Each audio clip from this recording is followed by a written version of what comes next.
Chronic डेक्रोसिस्टाइटिस। डेक्रोसिस्टाइटिस क्या है? Lacrimal सेक के इन्फ्लामेशन को डेक्रोसिस्टाइटिस कहा जाता है। डेक्रोसिस्टाइटिस दो तरह का होता है, एक कंजेनाइटल होता है, दूसरा अडल्ट होता है। अडल्ट में एक्यूट होता है, क्रोनिक होता है। हम क्रोनिक डेक्रोसिस्टाइटिस पढ़ेंगे। जो क्रोनिक डेक्रोसिस्टाइटिस है वो मोर कॉमन है देन एक्यूट डेक्रोसिस्टाइटिस। तो क्या कारण से ये होता है, इसके क्या इटियोलॉजी होती है? इसमें मल्टीफैक्टोरियल होता है। मल्टीफैक्टोरियल जैसे कि अगर अपन बात करें, इसमें बीसीएस साइकिल चलता है। किसके बीच? कि इसमें लेक्राइमल सेक में टीयर स्टेसिस हो जाता है और माइल्ड इन्फेक्शन, इनके बीच बीसीएस साइकिल चलता है। लंबे टाइम तक ये बीसीएस साइकिल चलता है, जिससे इन्फ्लामेशन होता है लेक्राइमल सेक का।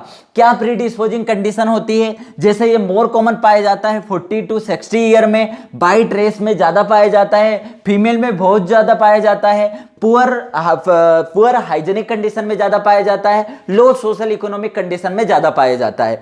अब क्या रीजन है जिससे टीयर स्टेसिस हो जाता है लेक्राइमल सेक में? रीजन हो सकता है पहला कि बोनी केनाल नैरो हो सकती है, या फिर फॉरेन बॉडी अटकी हुई है नेजोलेक्राइमल डक्ट में, या फिर एक्सेसिव लेक्राइमेशन हो रहा है, या फिर ऑब्स्ट्रक्शन हो रहा है नेजोलेक्राइमल डक्ट का। किसके द्वारा? नेजल पोलिप के द्वारा, या फिर हाइपरट्रोफी ऑफ इंफीरियर टर्बिनेट के द्वारा। तो ये अपने रीजन हुए क्यों टीयर स्टेसिस है लेक्राइमल सेक में। आगे इसमें किस बैक्टीरिया का इन्फेक्शन होता है? इन्फेक्शन के बैक्टीरिया के इन्फेक्शन के पहले अपन देख लें सोर्स ऑफ इन्फेक्शन क्या है, कहां से आया ये इन्फेक्शन। ये कंजक्टाइवा से ये इन्फेक्शन आ सकता है सेक में, या फिर नेजल कैविटी से ये इन्फेक्शन आ सकता है, या फिर पेरानेजल साइनस से ये इन्फेक्शन आ सकता है। आगे कौन से बैक्टीरिया हो सकते हैं? पायोजेनिक बैक्टीरिया होंगे। कौन से? स्ट्रेप्टोकोकाई, स्टेफाइलोकोकाई, निमोकोकाई और सुडोमोनास। ये बैक्टीरिया तो स्टेफाइलोकोकाई, स्ट्रेप्टोकोकाई, निमोकोकाई और सुडोमोनास करते हैं। क्लिनिकल फीचर हमें याद रखने के लिए इसमें 4 स्टेज होती है। पहली स्टेज जो होती है वो क्रोनिक कटारल डेक्रोसिस्टाइटिस होती है। तो कटारल का मतलब ही क्या होता है? Inflammation of mucosa, chronic inflammation of mucosa. तो जो स्टेज ऑफ क्रोनिक कटारल डेक्रोसिस्टाइटिस है, इसमें होगा क्या? इसमें माइल्ड इन्फ्लामेशन मिलेगा। माइल्ड इन्फ्लामेशन मिलेगा और क्या मिलेगा? इसमें बार्टरिंग होगी आई से, जिसे क्या कहा जाता है? एपिफोरा कहा जाता है। यही एक ओनली सिम्टम मिलेगा। और क्या मिलेगा? यदि हम सिरिंजिंग करेंगे तो यहां पर हमें क्लियर फ्लूइड रिगर्जिटेट मिलेगा। Important fact, clear fluid regurgitate होगा। तो और यदि हम डेक्रोसिस्टोग्राफी करेंगे तो क्या मिलेगा? यदि इस कटारल स्टेज में हम डेक्रोसिस्टोग्राफी करेंगे तो हमें एनएलडी ब्लॉक मिलेगी और नॉर्मल सेक मिलेगा। तो इस स्टेज के क्या फीचर है? इस स्टेज का पहला फीचर है कटारल से हमने पहचाना कि माइल्ड इन्फ्लेमेशन होता है। दूसरा हमने याद रखा एपिफोरा होता है। तीसरा याद करें कि इसमें क्लियर फ्लूइड रिगर्जिटेट होता है। चौथा हमने याद रखा कि एनएलडी ब्लॉक होगा, साथ ही साथ सेक नॉर्मल साइज का रहेगा। अब हम देख लेंगे स्टेज ऑफ लेक्राइमल म्यूकोसील। जो स्टेज ऑफ लेक्राइमल म्यूकोसील है, इसमें क्या होता है? क्रोनिक लंबे टाइम तक जब स्टेग्नेशन रहा फ्लूइड का, तो क्या होगा? यहां पर एपिफोरा मिलेगा। यहां एपिफोरा ओनली सिम्टम था, यहां एपिफोरा के साथ स्वेलिंग भी मिल जाएगी। म्यूकोसील यहां पर एक्यूमुलेट होगा म्यूकोइड फ्लूइड। क्या होगा? Mucoid fluid. तो जब हम रिगर्जिटेशन टेस्ट करेंगे तो कौन सा फ्लूइड आएगा? म्यूकोइड फ्लूइड आएगा।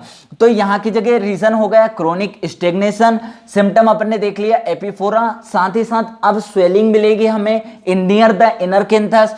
रिगर्जिटेशन टेस्ट में हमें म्यूकोसील में म्यूकोइड फ्लूइड बाहर आएगा। डेक्रोसिस्टोग्राफी में देखेंगे तो चूंकि इसमें लंबे टाइम तक क्रोनिक स्टेग्नेशन रहा तो सेक डिस्टेंड हो जाएगा।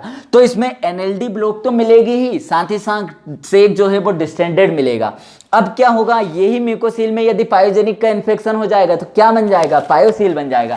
तो stage of chronic suppurative dacryocystitis, suppurative मतलब पस वाले बैक्टीरिया। तो पायोजेनिक बैक्टीरिया का इन्फेक्शन हुआ तो अब जो सिम्टम है वो बढ़ गए, एपिफोरा भी मिलेगा, स्वेलिंग भी मिलेगी, साथ ही साथ रिकरेंट कंजक्टिवाइटिस यहां मिलती है, बार बार कंजक्टिवाइटिस होगा।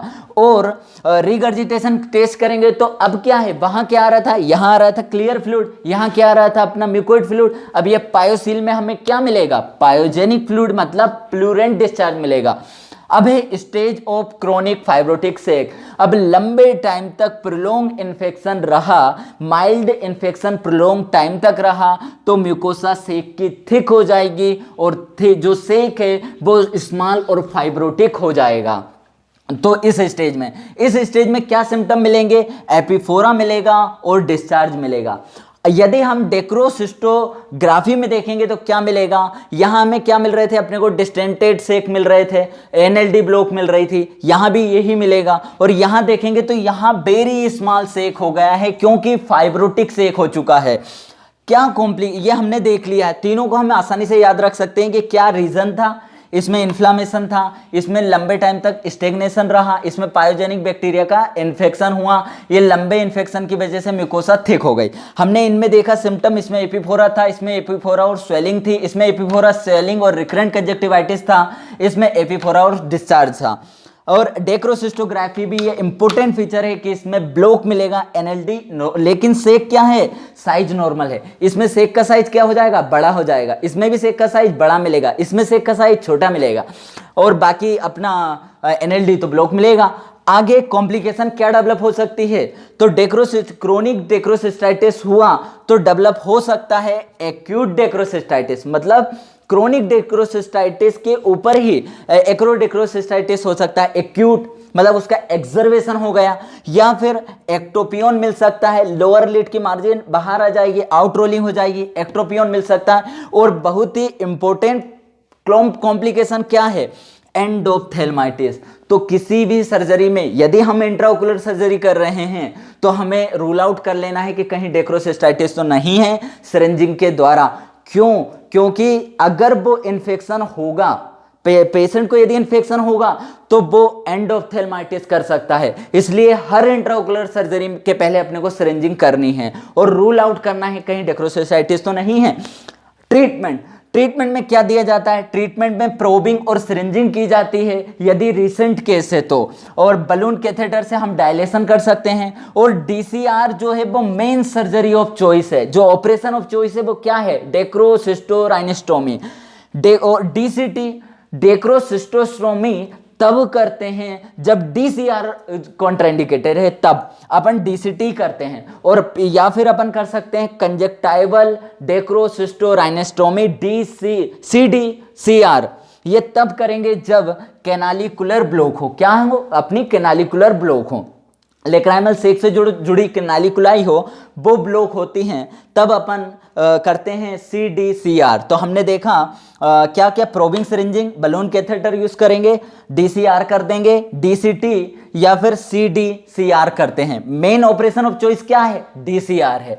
तो ये हमने देख लिया क्या इटियोलॉजी होती है, प्रीडिस्पोजिंग फैक्टर, स्टेसिस ऑफ टीयर के रीजन देखें, इन्फेक्शन का सोर्स कहां से आएगा, बैक्टीरिया देखे, क्लिनिकल फीचर और चारों स्टेज अपने अच्छे से कंप्लीट करी, कॉम्प्लिकेशन देखी और मैनेजमेंट ट्रीटमेंट देखा। तो ये हमने कंप्लीट करा क्रोनिक डेक्रोसिस्टाइटिस। Thank you.